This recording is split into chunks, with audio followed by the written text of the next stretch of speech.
Hello, welcome to my channel and thanks for taking an interest in this flight review. We are leaving the fabulous London behind today with its busy traffic and regal buildings and heading over to India with Virgin Atlantic in premium economy. Aboard this amazing Boeing 787-9 aircraft named Leading Lady. We are travelling to the wonderful city of Delhi, full of colour, contrast and an amazing culture. The flight is scheduled for 8 hours and 55 minutes, however, with a strong headwind, likely 8 hours. Hi, good morning from London. I have been here for about 22 hours after flying in from the US yesterday. It's been really nice. I've been catching up with friends and having good English food, but alas, I have to leave London today and we're going to be flying over to Delhi in India for a few days there. Going to be taking this trip on the Virgin Atlantic 787 service over to India. It's about an 8 hour and 50 minute flight, so they say. I think it may be a little bit less than that. And we're flying premium economy, which I'm kind of excited about because they've kind of upgraded their premium economy product a little bit on this aircraft. So I want to see what it's like and see if it's any good. So yeah, come and join me on this flight to Delhi.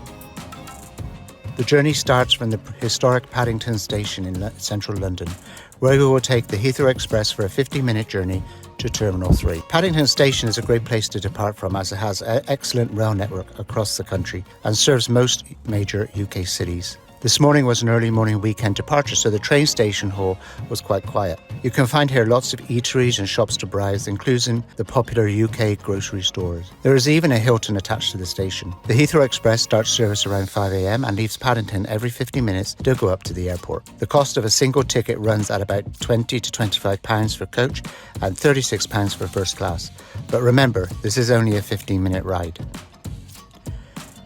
There are 14 platforms at Paddington, so it's quite a big station.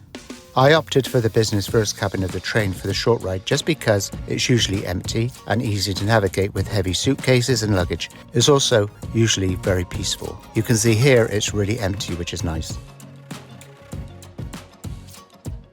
The seats are comfortable with good leg space. They have a tray table for laptop and a 2-to-1 configuration. Here is a train. It's a smart-looking commuter train with the business first coach in the middle. I use Heathrow Express a lot and find it an efficient and quick service, very easy to use.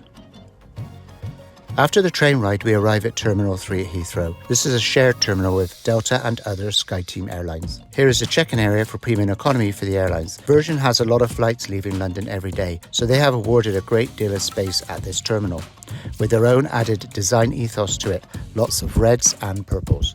Here is the main entrance to the terminal, all lit up in signature purple. It looks really good, inviting and warming.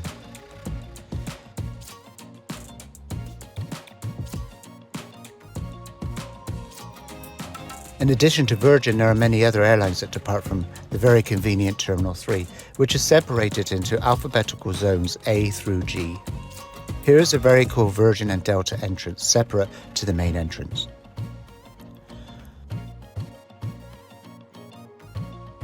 Once through security, you get to the shops and eateries airside. This terminal has many of the luxury stores for duty-free shopping and is very much like a shopping mall.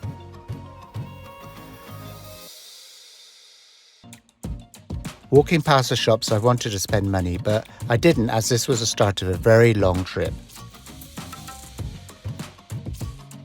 For this flight, I do not have lounge access, so I did a little phone research to see what was available, as it's always good to see what premium lounges are around at different airports.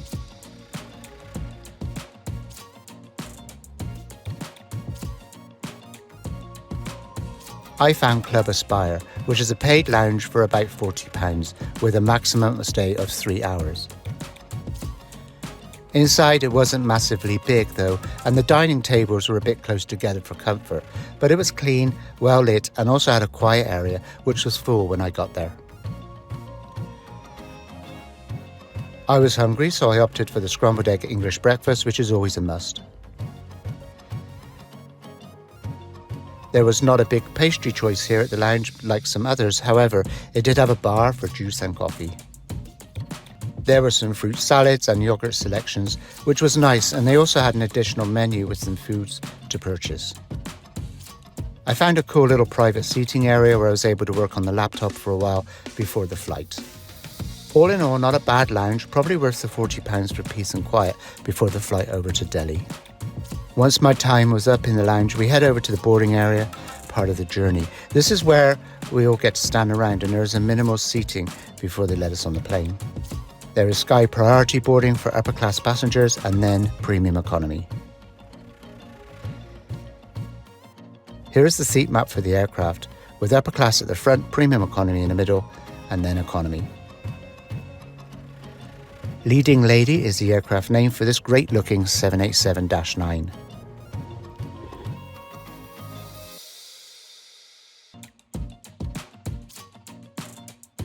A short walk down the jet bridge and we get to the Premium Economy cabin, which is impressive, looking with the bigger seats in purple tones and the 242 configuration.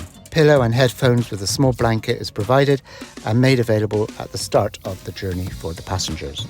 You can see here it's quite spacious for comfort and much better than some other Premium Economy products out there. The width of the seat was quite good, it was comfortable and did not feel narrow. The in-flight entertainment screen was a good size, and I was looking forward to seeing the improvement to the Vera entertainment system. The pillow was very unique and had a great idea of a neck support. I used it for sleep and it was very supportive and comfortable. The blanket was on the small side, though it did the job.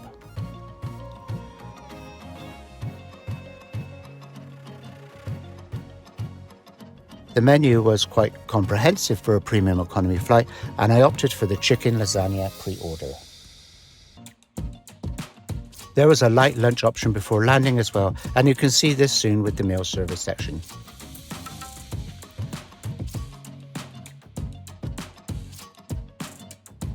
The in-flight safety video was a cartoon, which Virgin is quite famous for.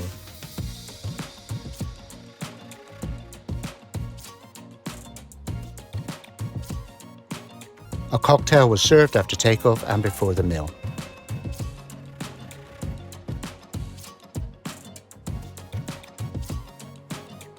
The flight was quite short, just over 7 hours, and we were due to arrive into Delhi just before midnight, which is not time to get to a hotel. The flight takes over part of Europe and the Middle East, hopefully avoiding any major conflict areas. This is the main meal service with the chicken lasagna, which was good. The salad I didn't eat much, and neither the chips, which was in an inflated silver bag. The dessert was a sausage-shaped thing, which I personally didn't enjoy, would have preferred a chocolate cake. I noticed here that they have silver plain salt and pepper pots, and upper class they are gold. Canned wine was the beverage of choice following the initial cocktail that I had. Quite an average meal, not overly impressed with presentation and choice.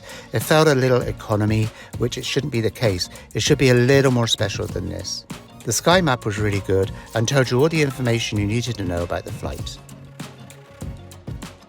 You can see here it is in 3D and showed you exactly where you were located, and in this case we were over Turkey.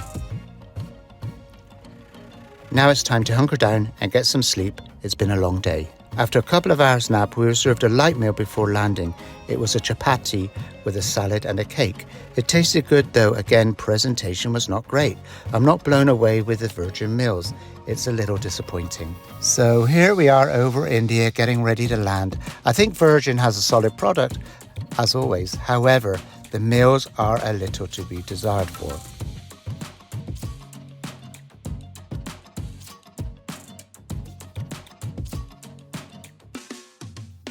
The screen told us we had arrived, but we were still in the air at the time, so this was just before landing. Arriving at Indira Gandhi Airport is always an experience, and I like this part of the hall with the large hands to the left. Immigration, though, is always a challenge here, so make sure you have all your documents ready. Surprisingly, out of the airport very quickly for a very manic drive to the hotel.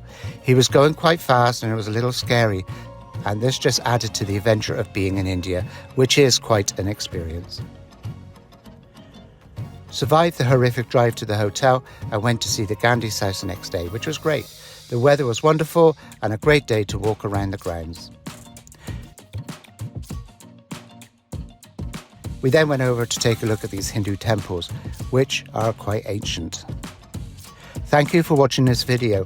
Please hit like, subscribe if you want to see more of these travel adventures. Thank you.